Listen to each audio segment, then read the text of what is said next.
Hello everyone, good afternoon. দেখো স্নান করে উঠেছি, তার মধ্যেই কিন্তু আড়ত থেকে মাছ নিয়ে চলে এসেছে।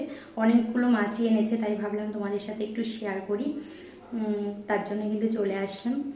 দেখো, প্রথমেই তোমাদের দেখাই এই মাছটাকে। এটা আবার কেউ অজগর মনে করো না, ঠিক আছে?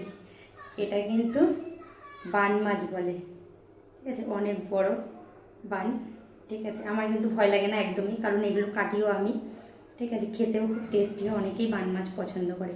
এই একটা আর এই ছোটো সাইজের একটা, এই দুটো বান মাছ নিয়ে এসেছে। এই রান্নার রেসিপিটাও আমি কিন্তু তোমাদের সাথে শেয়ার করব, তার জন্য কিন্তু সবসময় সাথে থাকতে হবে, লাইক কমেন্ট শেয়ার করতে হবে। আর যারা আমার পেজটাকে এখনও ফলো করোনি তারা অবশ্যই ফলো করে দিও, আর ইউটিউব হলে সাবস্ক্রাইব করে দিও। তো তারপরে তোমাদের দেখাই, দেখো এই দেখো, এটা হচ্ছে তোপসে। এই সাইজে তোপসেটাকে আমি রান্না করে খেতে অত পছন্দ করি না, এটা অ্যাকচুয়ালি পকোড়াটা খুব ভালো লাগে। তো পকোড়ার রেসিপিটাও কিন্তু আমি তোমাদের সাথে শেয়ার করব। দেখো, অনেকগুলো তোপসে মাছ নিয়ে চলে এসেছে। এই বৃষ্টির সন্ধ্যায় যদি তোপসে মাছের পকোড়া থাকে তাহলে কিন্তু একদম জমে যায়। তারপরেই তোমাদের যেটা দেখাবো, দেখো এই এত বড় সাইজের চিংড়ি এখানে রয়েছে। দেখো, এতগুলো নিয়ে চলে এসছে।